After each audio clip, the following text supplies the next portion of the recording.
part of the gun problem we've already talked about in America, the proliferation of guns has as much to Right. do with policy making approaches by Democrat officials as it does, pro-gun whatever by Republicans and by, independent businesses. Okay. Okay, one, two, ready, go. Welcome to the Called to Be Bad podcast. My name is Mariah Martin, and I feel called to be bad. It turns out I'm not the only one. Join us as we dig into all things bad, scandalous, deviant, the stuff that makes good church folks squirm in the sanctuary. Why? Well, because sometimes the scandalous is spiritual, deviant is divine, and bad is beautiful. Say yes to the call, and let's see what holy trouble we get into today. Hello, Matthew. Hello, Mariah. Welcome to, I guess, a part 2 of our gun conversation. Matthew reached out and said, there's more that we need to dig into that would be good to dig into. So here we are, and we're just gonna dive into it. So Yeah, here we go. One thing I think is important to spend a little bit of time on is what kind of defining what we're talking about when we talk about the gun problem. And let's just specifically say, what is America's gun problem? Hmm. Um, because I think one of the problems with guns is that they exist in the first place, frankly.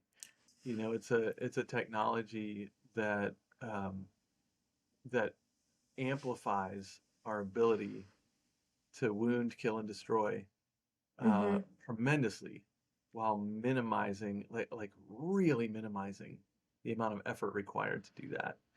Um, Mm-hmm. and there are lots of other technologies that do that. You think of like trying to um, screw a screw into a board with a screwdriver and a screw, and that's all you have. And that takes a lot of effort and time, and it's frustrating. Versus Mm-hmm. if you have like a hand drill and you drill a pilot hole first, and then you screw the screw in with a screwdriver, versus if you have a power drill and switch out bits and then screw your screw in, right? It's like each iteration kind of minimizes my effort while increasing my productivity. The problem with guns is that they increase that productivity in the direction of violence. Um, Mm. or actually, that's something else I wanted to roll around with you too. Definition of violence versus force. Mm-hmm. But I think guns extend our capacity for force, and inevitably that ends up manifesting in violent ways. Yeah, let's go into I want to talk more about force versus violence. So I just was recently thinking about this again. Like we talk about violence a lot, right? Especially as Mm-hmm. Mennonites, our like kind of violence is bad, peace is good. So whatever is peaceful, that's the direction we want to move, and whatever's violent, we want to move away from that. Um, and the word violent kind of implies a violation, Mm. right? And so some definitions of violence have expanded to include violent thoughts, and words in addition to actions. Um, behaviors that may not be physically forceful or damaging, Mm-hmm. but may violate like my sense of self or your sense of self, or violate my sensibilities or violate your sensibilities. Hmm. Um, so in addition to like physical violence, we now have like verbal violence, kind of emotional violence, all kind of around this idea that someone is being violated by someone else. Hmm. Um, but physical force can be a component of that or not. Um, Physical force is just Yeah. physical force. Or if you like the word power better. Mm-hmm. Um, in my experience as a Mennonite, and also in conversation with other Mennonites, it seems like we tend to shrink back from power, as if Mm. power itself has some inherently bad qualities. I don't personally think that's the case. I think power is a neutral thing that exists, and it can be used toward tremendous flourishing and growth, or it can be used to the detriment of whatever. Um, Yeah. but power or force just kind of is. And then in my mind, it's important to judge uses of force or uses of violence based on motives and outcomes. Hmm. Yeah, can you What say do more you about that? Like, or give like an example of the motives and outcomes, that kind of thing. Yeah, well, like kind of back to the analogy again of like building. It's just something I'm familiar with. It Yeah, seems to hold sure. with you. You use force when you hit a nail with a hammer to build a house. Yeah. Um, and if you think about building an entire house, all the hammering and sawing that needs to happen, there's a lot of force required in building a house. Um, Mm-hmm. just just physical power, force in the sense of like physics, right? Okay. Um, Yeah. uh, so then I guess where I want to go with this um, eventually is, and I want to kind of throw this idea at you and see what you do with it. Mm-hmm. Mm-hmm. So, so if somebody does violence, let's say, let's bring it Mm-hmm. into the relationship realm. Somebody does violence to another person, they violate that other person. In my mind, they're tacitly assenting then to a social contract whereby they're opening themselves up to reprisal by that person. Like if I initiate a violation, I'm kind of in a sense saying it's okay with me if you resist what I'm doing right now. And that's not how our minds actually work. I don't violate you kind of intentionally consciously saying I'm going to violate you, but I'm also okay if you fight back. um, Hmm. Or but that's like the expectation is that people will fight back. right. I think most predators look for victims who will not fight back, who are very unlikely to fight back. Oh. Um, but the social contract in my mind is that once a violation has occurred, the violator is now open to reprisal, recrimination. Um, whether that looks like going through a legal system, judicial system, receiving a prison sentence or a penalty. Our society has all kinds of rules and boundaries set up um, to mete out appropriate reprisals to people Mm-hmm. who go around violating other people or Yeah. violate property or violate whatever. Um, so to me, in a one-on-one force-on-force encounter, it's important to make a distinction between violation and force because you might you might use some similar you might use your body in similar ways, you might use force or power in similar ways, but one person might be attacking and the other person is trying to protect or defend or escape. Mm-hmm. Um, yeah, force, Okay. violence. Force, violence, violation. There's so many factors, and a lot of it is like definitions, how you define something. Um, and I was thinking about consent and context. But to Mm, like narrow it to guns, um, how does this play out in gun ownership and guns? I often use, like, just in talking about the podcast and talking about in general, I view things through the ethic and the lens, like through a lens of harm. Like, mm, is it hurting someone? Um, and generally speaking, the person who feels the harm gets to define whether or not it's harm. Um, mhm. Yeah.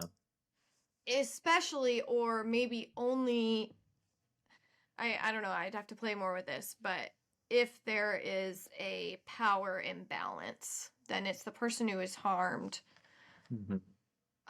that gets to define whether or not they have been harmed. Yeah, so say more about violation, force within the context of guns.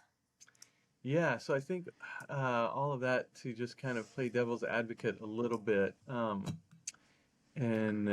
and get at your question, kind of revisit the question, does anybody need to own a gun? Mm, Um, I don't need to. I'll be clear okay. about that again. I don't feel Sure. like I need to own guns. Um, I enjoy certain sports that involve the use of firearms, and so then for that, it is necessary to own certain firearms. But is it necessary for me to engage in those sports? No, it's not necessary. It's just fun. Yeah. It's something I would be sad if it was not in my life. And it's something I struggle with daily, because I would be sad if it wasn't in my life. But is that enough of a reason to participate in this thing that is part of a much bigger ball of wax that is very problematic on many levels? I don't know. But to bring the force, harm, and violence conversation to bear on this, a lot of people that I interact with in that community, in the gun community, their train of thought is along the lines of it's a precaution, like especially people that carry guns or that own guns for like home defense, like that's their rationale. They're anticipating potential harm to themselves, and this is a tool that in their minds affords a level of protection that makes them feel safer and more comfortable. And we could talk all day long about the cost benefit analysis of the level of danger you're introducing to a home as soon as you bring guns into a home versus the level of safety that they actually provide. That's it's an argument that's pretty easily rationally deconstructed, but it's part of a narrative that's so deeply embedded in people's minds and hearts that people who have bought into that narrative, you're never gonna convince them otherwise rational arguments. But that's kind of the line of thinking, is that and in that line of thinking, the gun is on the side of the person being harmed, being violated, on the bottom side of a power imbalance, like a violent encounter, right? And so in that kind of ideology, you see yourself as the underdog, right? So you kind of have like a victim mentality to begin with, a victim identity. And that's, victim identity is a whole nother part of this whole problem I feel like we're dealing with guns in America. Is that I think people who own guns for personal protection have a victim mentality at some level. Okay. So gun ownership. Go ahead. I was just saying those things are connected somehow. I don't know how explicitly. I mean, owning a gun for personal protection, I imagine, feels very proactive. Like you don't feel like a victim, but you're kind of anticipating being attacked. So there's like this weird catch-22. What were you gonna say? Well, I was just playing with it. Like it's like anticipatory victimhood of like I anticipate that at some point someone will use a gun against me. Interesting. Yeah, so there's a victim mentality that can accompany gun ownership. Or it's viewing the world through the lens of someone likely wants to hurt me or violate my home, if we want to use the violation language. Yeah, and to make a narrative connection, it's not really a rational connection or a like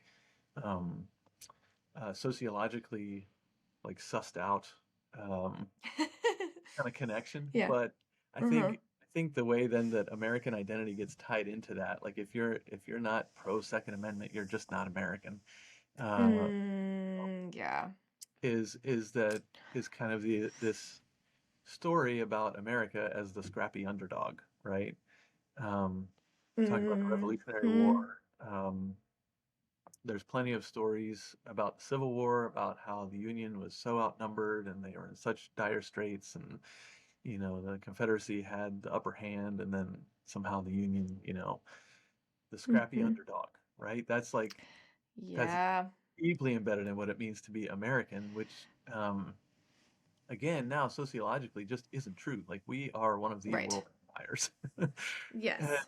And so to continue on with this kind of obsession with like this tool that is a force multiplier that helps level the playing field for the scrappy underdog who has a righteous cause, Mm, It no longer rationally or sociologically fits, but it's so narratively embedded that it's not going anywhere. right. Um, It's truth, whether or not it is reality. right, right.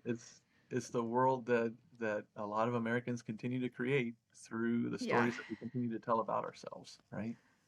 Yeah. And so that's one reason why I say it's so important to tell better stories about this whole Mm, thing, more compelling stories. I love that. So what's the more compelling story? Unless you're gonna go in a different direction. That's Well, no, fine. I want to go that direction. So I sent you another resource to include on this episode Hmm. page. There's a guy who does a TED Talk about Mm-hmm. how uh, kind of sanctioned, and he used the word violence. He doesn't use force. He's very clear about violence. Like it's Mm-hmm. violence. Um, but it's why he chose a gun as his instrument of peace. He's a military official. And from his perspective, he talks about how a constitutional democracy that uses democratically sanctioned violence to protect its people um, from criminal behavior and from invasion by Mm-hmm. outsiders. That's one arm of a peaceful society. The other arm being intentional, proactive peace work. Like so, people actually engaged in peacemaking in a in an orderly society that is orderly partly because it's protected by sanctioned violence. Um, Hmm. and so that really got my wheels turning because it's like, okay, so what's like, is there like right away for me as an Anabaptist, that's a huge stretch, right? To see violence and proactive peacemaking as bedfellows to creating a more Mm. peaceful world. Yeah, But yeah. what a powerful idea, if that idea could gain traction and, you know, uh, pro-gun people and anti-gun people in America could stop seeing each other as opponents on opposite sides of an issue and start seeing each other as allies working together for a more peaceful world, could we have more generative conversations and could we even Mm. make better progress toward uh, um, better boundaries around gun possession, gun usage, and all of that, right? Hmm. Would it grease the wheels of making better gun safety policies? Would it grease the wheels of, whatever? So if we weren't so committed to peace and gun ownership or uh, how did you say it? Like state sanctioned violence as protection. If we Yeah. weren't so committed to those being diametrically opposed, could we see a more effective way forward that actually does protect more people? Yeah. Is that kind of where you're going with that? Yeah, and it's precisely where I've personally been pushed by just being a part of this thing that I'm referring to as the gun community, the community Yeah. of gun owners. Yeah. Um, is, can I, as an Anabaptist, can I hold my commitments to peacemaking and to pacifism loosely enough that I can hear and understand your story about how for you guns help in certain situations might help create circumstances in which peace work can be done, or somehow be Hmm. a part of, like in other words, where are my goals aligned with your goals, right? Um, are there stories that Hmm. for me, or is what I need better stories about how the judicious use of force um, can also increase peace in certain circumstances, and do my pro 2A friends, do they need better stories about um, how progressives like me are also wanting to work towards a more peaceful and secure society? um, Mm-hmm. we're just choosing different tools. Yep. Oh, interesting. Yeah, cause I feel inside of me this resistance to the idea, and I wonder if it is what you're talking about, like story making or identity of this, like this identity that is tied up with being against guns, against violence. But like if you're like, if relaxing that a little bit, it actually in the long run promotes peace, like we don't need to cling to an identity for identity's sake or cling to a position if it's no longer effective. Like I hate rules based that are just like there for principle, like based on principle. Like that drives me nuts. Like give me a reason behind a rule or a stance or something. And so I'm like, man, am I doing that with pacifism? Mm-hmm. I mean, there's other ways that I have learned that pacifism is violent, can be violent, is harmful. Like I've learned that through this podcast. So yeah, this is stretching my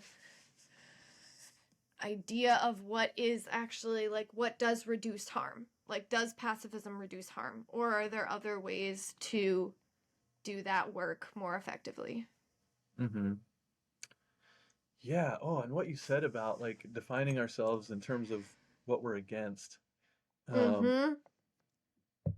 I think, part of the gun problem we've already talked about in America, the proliferation of guns has as much to Right. do with policy making approaches by Democrat officials as it does, pro-gun whatever by Republicans and by, independent businesses. It's a two-sided thing, and it's because we keep trying to define ourselves according to what we're against. Most Hmm. most progressives, most liberals, a lot of Democrats are just against gun ownership as we now have it in the U.S. But a lot of gun owners in the U.S. are against that. Hmm. um, but if we start talking about what we're for, most of Yeah. us are for a safe, peaceful society. Mm-hmm. And Yeah. and I mean that's low hanging fruit, and to me in terms of common ground. Um, Right. and so what if we were holding that front and center instead of always what we're against? Yeah. And so, okay, so this conversation gets toward another element of this that I really am eager to tease out, and that's kind of to flip flop and play the other side of the argument. Arguably, the world will only become more peaceful the less violence we actually use. um, so taking away violence and the circumstances that create violence and the tools of violence will make the world a better place, right? Um, Mm-hmm. but part of what this TED Talk was about that I sent you, he talks about um, peace as an ideal, as kind of a vision that we hold for the world we want to live in. And as Mm-hmm. humans, we tend to lean towards, what we imagine, the way we imagine the world to be. Um, and so, at our best, when we hold these positive ideals, I think we're naturally just going to move in that direction. Um, Mm-hmm. but then there's also like the actual present circumstances that we currently live in. And so one of the questions underneath gun ownership for me is, how do I hold the vision for peace and work for peace while also being fully prepared to live in and survive the world as we currently have it? um, Yeah. and again, for me, as a white middle-aged American male, not a big problem in the world as we currently Mm. have it. But if you're a person of color, if you're not I mean, even if you're not heterosexual, cisgender like I am, or Mm. um, if you're not male like I am, um, maybe that question gets more and more, if you're not an American, Mm. that question maybe gets more and more, well, there are different answers to that question depending on who you are and where in the world you are, I think.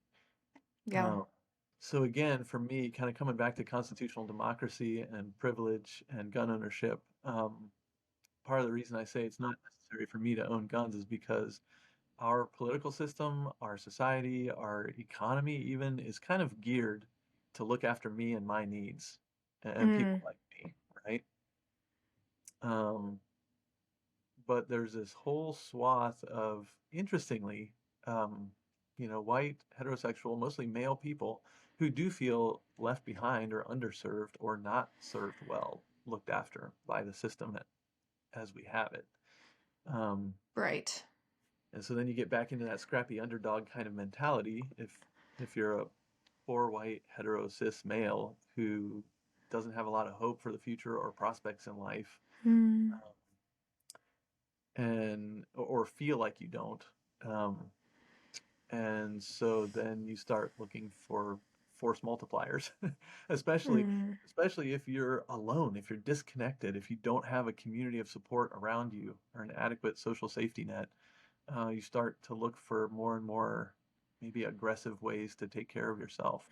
Have I talked about the like protect versus connect dynamic on this? I don't think you have in this with us? conversation. Would you say something about that? I remember my therapist said that when people react to adversity often in one of two ways. They either move to protect themselves and their group, their in crowd, or they move to connect to the threat or the outside, I guess. And it's not like a one is better than the other necessarily. It's just a way to monitor, like when you move, when something goes wrong, what is your natural movement? Do you move to protect yourself, to kind of draw inward, or protect those around you? Kind of, it's more of like an insular posture and movement. Or do you move to connect, to extend? So say apocalypse happens, you know, one mode of reacting to the end of the world is to load up on guns, toilet paper, food, create a fortress that protects you against the world. Another mode would be reaching out to your neighbors, saying, hey, what do you need? What's going on? Kind of forming a web of connection, saying like, hey, I have eggs. Hey, I have this grain piled up. I guess I'm revealing like my bias here, that I think that ultimately safety and ultimate protection can come through connecting with others. Even on the micro level of like, my partner says something to me that, like, I don't know, that hits one of those shame buttons. Do I move to defensiveness, which is it's a protection defense mechanism, and say, well, blah, blah, blah, or do I like move on offense in a way to protect myself? Or do I move to connection and say like, hey, that hurt my feelings. What did you mean by that? Trying to connect with what is going on. And like all that to say, like, I think that connection can be more effective in ultimately protecting you. But like protection and self-defense mechanisms, like they have their time and place. Sometimes you need to build up walls. Sometimes you need to have that protect your energy. And that can be effective. Yeah, I love that. And interestingly, you hold that perspective in common with one of the most YouTube, by the way, is full of gun channels. People doing gun related content, educational content, or basically glorified marketing. It's a whole industry. But one of like the premier gun channels, and YouTube has demonetized all of their popular gun channels to their credit, I think. Interesting. In their effort to help with this. But this guy came out, he does like, he mostly sticks with like the nuts and bolts of like whatever, but occasionally will do a philosophy video. And he came out one of his philosophy videos, and it was like, when he calls it without rule of law, like the collapse of civilization. As we know it, in a without rule of law situation where government and infrastructure are collapsing, you're going to want to have good relationships with all your neighbors. Community, and he actually used the word community. He said community is going to be how we survive. You can have. I agree. Yeah. Full of weapons, and this is a guy who probably owns maybe thousands of guns, and shoots all the time. And, he's saying one person with all these weapons is not going to survive. because it's not ultimately the weapons that are going to help you. It's your relationships with other people who have skills You that can't you shoot a thousand guns at once. right. I mean, that's part of it. And Sorry, I cut you off. Yeah. yeah, well, no, that's extremely correct. And also, guns are not Yeah. food, and guns are not water, and guns are not, warmth, shelter, clothing. Mm. There's all these other skills, and so it's good to like have a broad skill set, skills that you constantly hone. Mm. But your best chances of survival in a catastrophe, even if there's just like a weather event that shuts down infrastructure for a little while, your life is going to be so much better if you have positive community with all of your neighbors and can share resources. Mm-hmm. This is like a gun channel, YouTube gun channel Mm-hmm. guy talking about this. And then the other one, oh, where did I hear? Oh, I did the local sheriff's department and police here did a Alice training for clergy at one of the local churches one time. Um, Mm. Alice training, for your listeners, that's like the training they do in schools for like active shooter situations. Oh, okay. And so we did a bunch of scenarios in a church as to like how we tend to react and how we maybe could react if we had an active shooter situation at our church on a Sunday morning. Um, Mm. and a lot of people are going the direction of like having ushers with like concealed carry permits and like carry weapons at church. We're obviously not going that way. But one of the things that our chief of police here said was that the most effective thing you can do is just know the people that are coming in and out your doors on a Sunday morning. Know each other, be a part of each other's lives, and greet visitors. Like if you see somebody strange that you don't recognize at your church, go up to them and say hi, introduce yourself, ask them their name, ask them for their story, their Make a background, connection. make Yeah. a connection. Mm-hmm. So I think, one way to think about this, there's all this stuff that we can do to connect with each other and build a safe, peaceful society that's like layers and layers and layers. And then there's like this thin crust of, and in situations where force might be needed to protect or conserve, there's like this thin layer. I wonder if part of the gun problem in our country is that thin layer has become like the whole cake. And like everything else has gotten Yes. crunched into this packed little layer at the bottom, right? It's gotten inverted, whereas, like, yes. Yeah. Mm-hmm. It's like our Interesting. emphasis, our gun culture kind of inverts it so the biggest layer is force and like community and connection Right. are like this tiny little crust kind of around the edge of it. Yeah. Um, Interesting. yeah. Well, I think what you're saying about, like, we need new stories is maybe step one. Like, Mm-hmm. if we can't do something, I can't, like, this is an analogy. Working with my chicken coop, I can't build this chicken coop if I can't first imagine the steps it would take to get there or imagine myself being able to actually do it. So we need new stories that help create a new imagination. Like if like the first step is saying like our country could look differently, Mm-hmm. but some people aren't even ready to go there. They're like, no, this is what it is, and etc. Yeah. Um Yeah, and I imagine a story about like, like to put it in narrative form, what does the scrappy underdog do after they've won the fight? You know, oh what's the next step? Because right, that's yeah. that's where all the good westerns end, right? Like the scrappy underdog wins and then runs off Yeah. to Cut do to what? credits.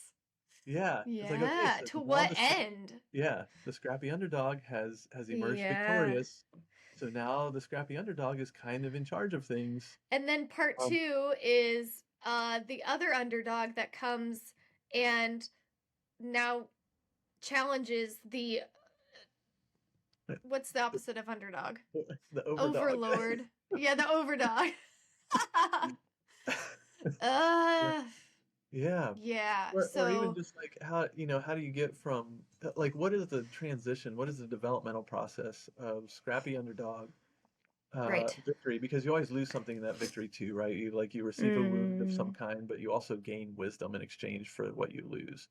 And so then how do you I'm turn thinking around? of Jacob wrestling with the angel slash man slash god figure who Yeah, yeah, yeah. emerges is the underdog, emerges victorious, but has a limp, But limps ever after. Um, but limps ever but after. but becomes wiser, interacts with his neighbors differently. Yeah, So does emerges the with a blessing. yeah, yeah. So Yeah. what's the underdog's blessing? Is the underdog able to serve and Mm, protect from a deep understanding of knowing what it's like to be weak and yeah. powerless? Because Right. they started Right. out as the underdog, so then do they have a greater empathy for um, Mm, and a for the weak and a greater propensity for like watching out for others because they mm-hmm. know what it's like to be there. Um, Mm-hmm. we need part two of the story so bad right now. Yeah. Right. How do we get from where we are to where we could be?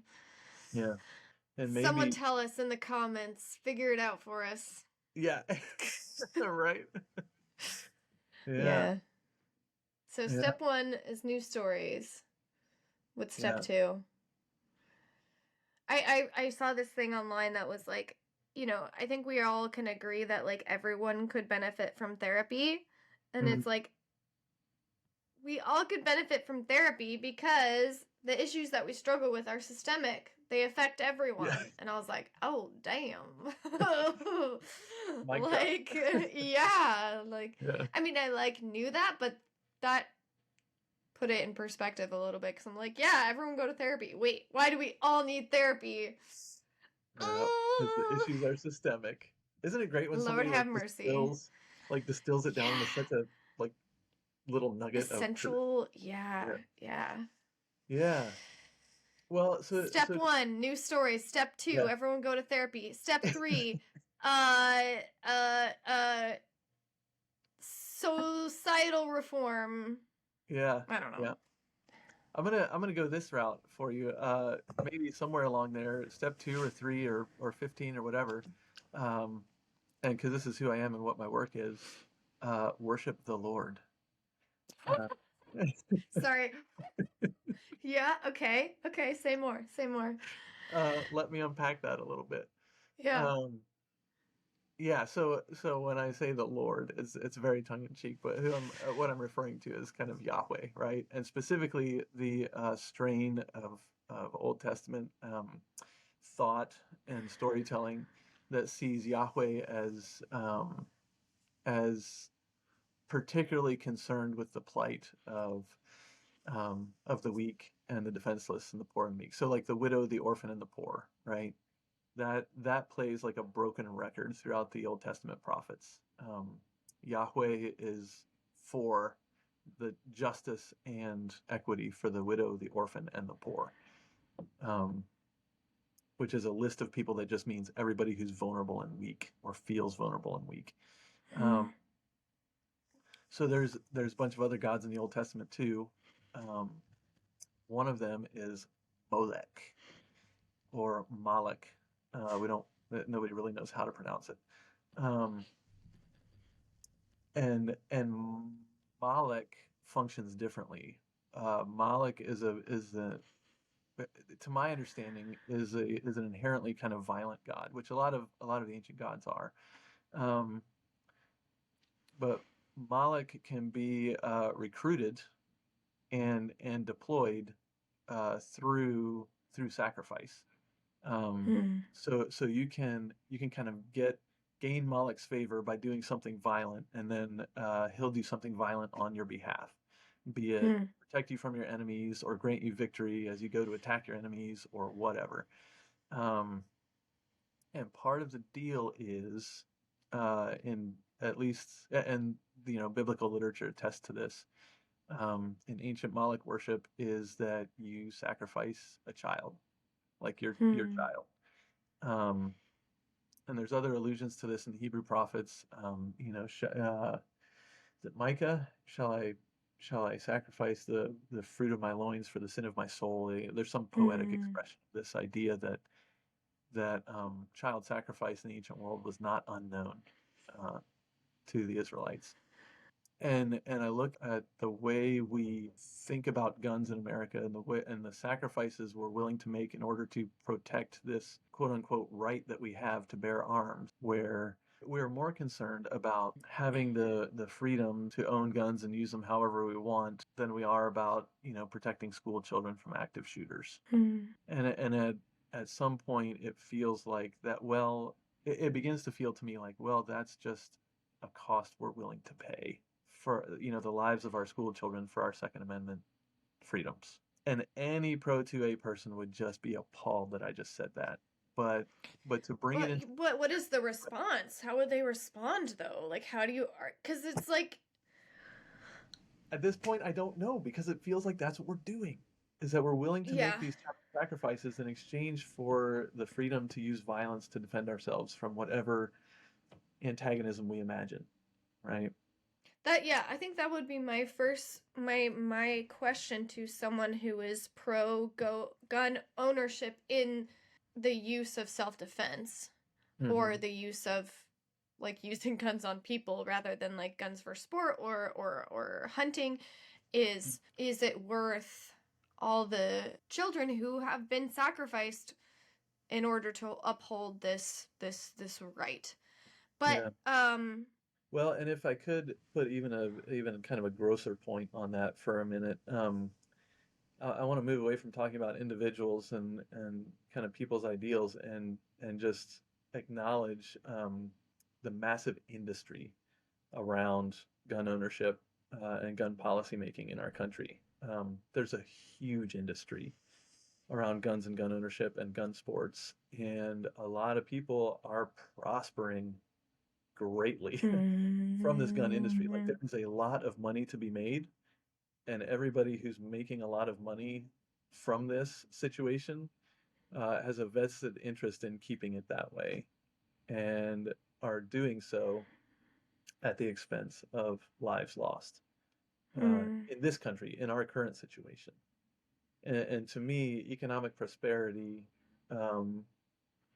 even moving beyond questions of personal or national security, because again, Americans are the people in the world who should be least concerned about this, based on our current military and policing institutions. But so just to name that what it is, people making money at the expense of lives lost in the system as we currently have it. Yeah, I wonder if one of the ways, I'm just going to go ahead and put it into like a cake and a frosting metaphor, where the cake is like all the connection we do as a society, and the frosting is maybe the little bit of force that we keep in reserve for extreme situations. But in America, it's inverted. The whole cake is made out of frosting, and then there's like this thin layer of crumb on the side. You wouldn't want a cake like that. I wouldn't either. But I wonder if part of the way of getting the cake and the frosting back into their proper places is just doing a lot more work around connecting. Stories that connect, stories that heal, stories that show how enemies can become friends, or bad guys can be redeemed, or empires can be redeemed, or there's no such thing as bad guys. Right? Or everybody is incredibly complicated and has layers just like a cake. And we're back. I like the cake metaphor. Yeah. The theology of cake. Write a paper. Yeah, the theology of cake. On the theology of cake. I'm gonna get busy on that. Peace theology. Yeah. Yeah, but it would be like peace, like Piece. This has got a little piece of cake on the cover. Oh yes. Oh my gosh, I love that. I love a good metaphor. Sorry. I like playing with images and language. Yeah, no, I like that too. There's one other spiritual element I'd like to bring into this conversation, okay. Quote unquote spiritual. Maybe we should spend a little bit of time defining. Let me share what I'm thinking of when I say spiritual, and then you can back. So I've come to a place where when I say spiritual, what I'm talking about is just the fact that you are more than the sum of your parts, right? Mariah Martin is a brain, a body, a bunch of electricity, but Mariah Martin is so much more than that, right? Like you're a content creator, you're a theologian, a pastor, a preacher, a friend, partner, and like who you are transcends your physical composition, right? Yeah. And without getting metaphysical about that, we can just say science can say, just at the basic level, anytime you have a system that is sufficiently complex, it becomes more than the sum of its parts. And so your mind-body is such a complex physical mechanism that it yields more than just the basic sum of all of your physical components, right? And that more than is what I'm referring to when I say spiritual. So like a Mm, large corporation, mm-hmm. you talk about like workplace culture. You know, a large corporation will have a workplace culture, a spirit, an ethos that is more than the sum of just all the people working there. Mm-hmm. It'll, you know, the corporation itself will start to take on a character um, that can be like nurtured and intentionally guided by the leaders of that corporation, or it can just be, you know, it can take over and everybody in that corporation can become subservient to whatever this thing is. Mm-hmm. So that's like what I'm talking about when I talk about spirit. Yeah, Um, yeah, yeah. kind of spirit in the Walter Wink sense. Um, Mm-hmm. so, you know, bringing that back around to our discussion about guns, one of the things I think about, one of the narratives I'm working on around um, just the proliferation, the never-ending onslaught of public shootings, mass shootings, Mm-hmm. perpetrated mostly by young adult to middle-aged white hetero cisgender conservative males. Um, is that here's a sector of people, because there are plenty of people with all those identity markers who aren't going to pick up a gun and go out and shoot a lot of people, right? But there's something psychologically, emotionally permeable, fragile, I don't know, whatever. But the way I imagine it is like the Gerasene demoniac, right? Uh, Mm-hmm. Jesus and his disciples go across the lake. They encounter this person who is obviously demon possessed. um, and you do a little bit of digging into the history of the village that he's from, and you realize that it hadn't been that long ago that a Roman garrison came and just laid waste to that city, right? Like Mm-hmm. killed all the men and boys, took away all the women, like just destroyed it, right? And he's one of the Yes. survivors, maybe. And he continues to carry kind of the death of his village in his body, like he's Mm-hmm. possessed by the spiritual powers of the Roman Empire, the spiritual power of this Roman legion that did this to his home, his family, his people, right? And Mm-hmm. so when Jesus addresses him and says, you know, what's your name? And he says, Legion, for we are many. That's an obvious call out to the Roman legions that were occupying Palestine, right? Mm-hmm. And so here you have a guy that's possessed by the demons of a particular culture and a particular kind of power. And I wonder if every society has like these, you know, in some modalities they're called empaths, people that just have really permeable Mm-hmm. emotional boundaries, um, and who tend to take on kind of whatever's in the air, kind of the spirit of the air around them, the spirit of the culture, the spirit of the company, whatever. Um, and I wonder if our active shooters, and I think in some primitive cultures, these are the people that end up being the oracles, the shaman, the holy people. Um, but in our culture, I wonder if our oracles are these active shooters who are showing us what the spirit of our gun culture is all about. Hmm. Right? It's like they're possessed by the demon of our gun culture. Um, Yeah. in the way that the Gerasene demoniac was possessed by the demon of kind of the spiritual reality of the Roman legions. Um, Which is really like trauma. yeah. Like I've never like made the connection between like possession Mm-hmm. and trauma. Like we've like I should say I have heard the connection made between like possession was really maybe mental health issues or physical ailments or illness. But I have never thought about it as like a manifestation of trauma Yeah. or generational trauma that has been built up. Yeah, interesting.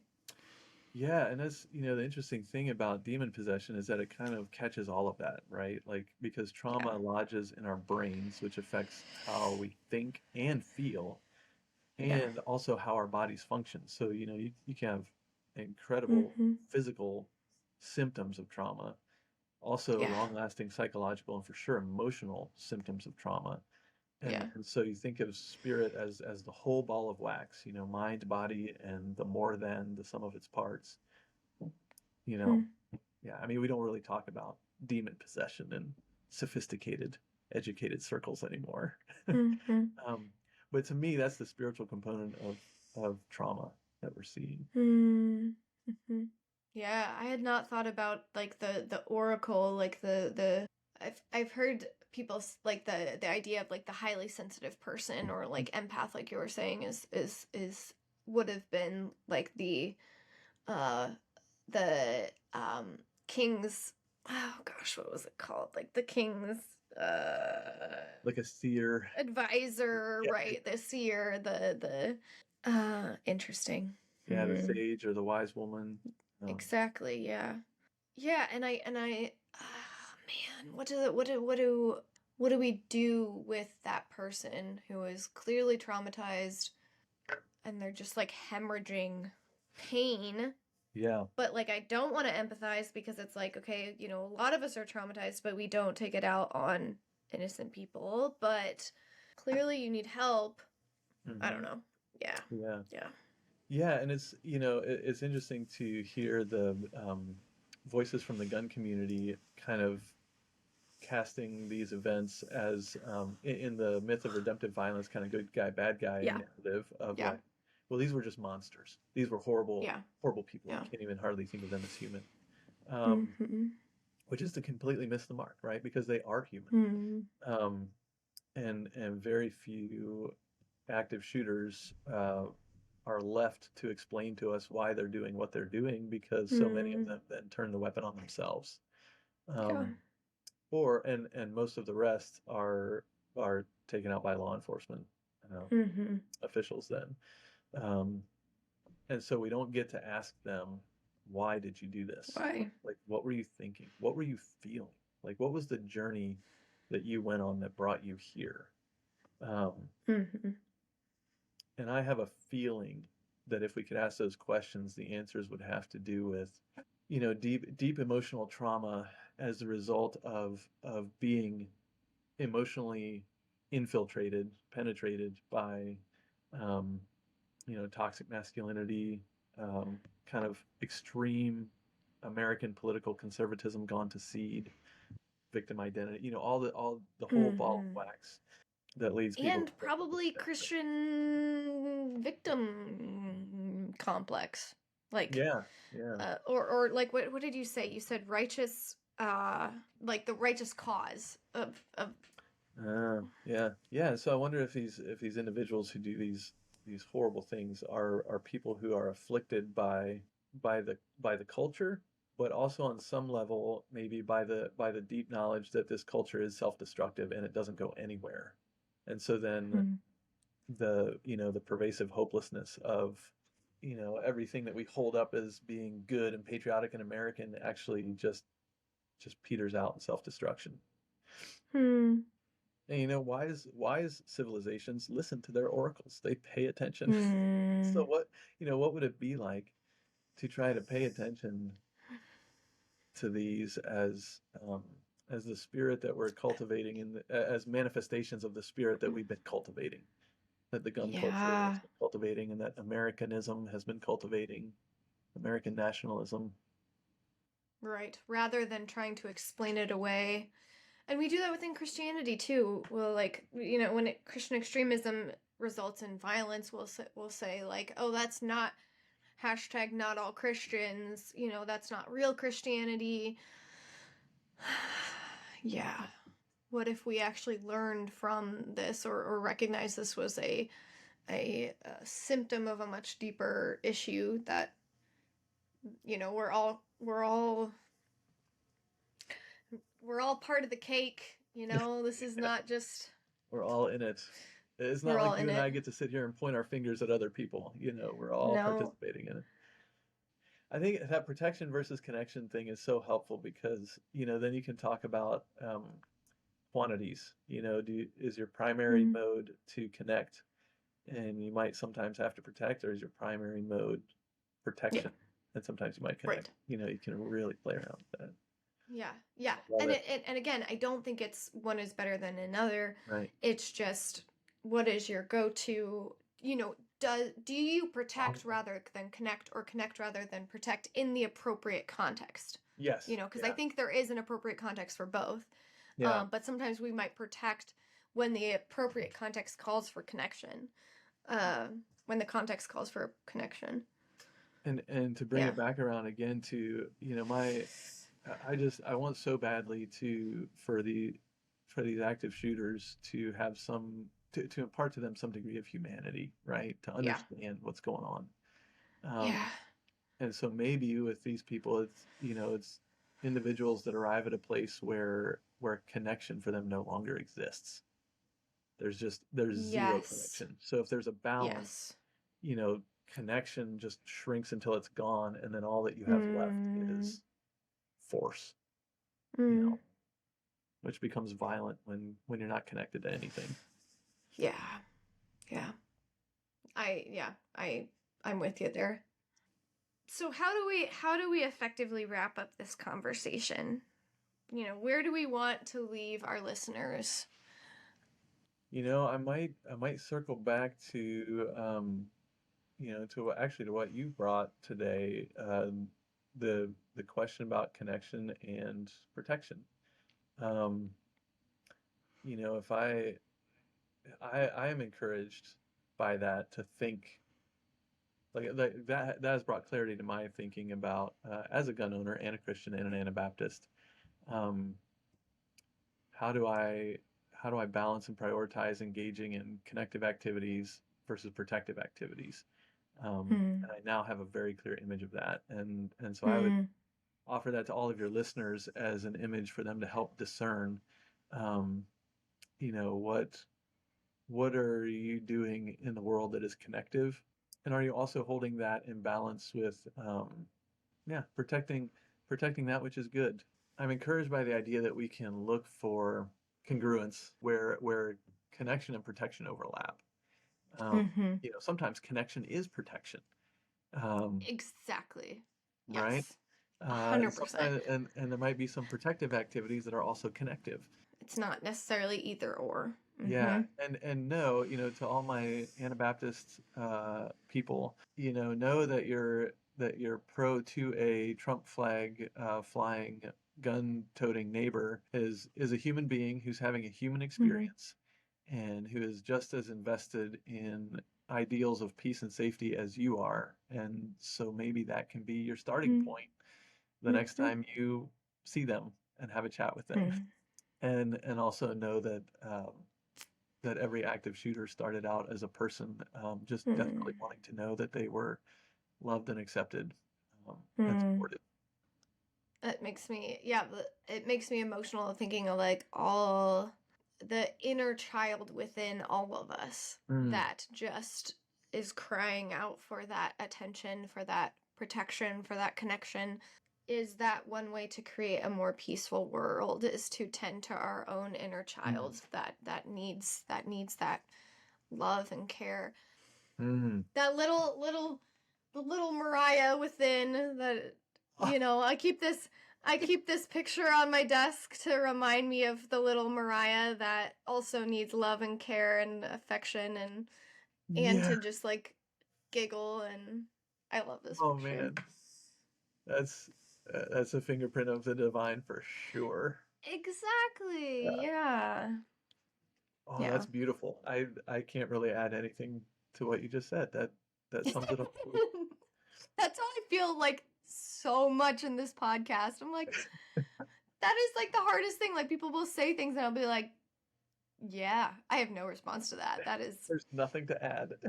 Exactly. Mic drop. So many times. Mariah, if you worship the Lord in one way, do it by tending to yours and others' inner children. Your inner child. Yeah. Well, is it okay if I end us with another blessing on this, part 2, part 3? I don't know how many parts we'll do of this conversation on guns. Yeah, please do. Thank you. Okay.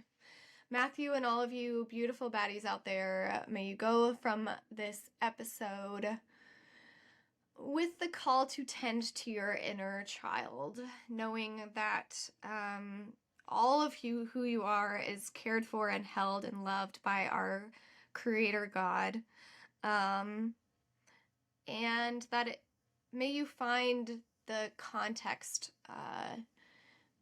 for when it is good to protect and good to connect. And also, may you go and just have a slice of cake. Amen. Amen. Thank you, Mariah. That's all for this episode of Called to Be Bad. Keep being your bad, beautiful selves, and I will see you next time.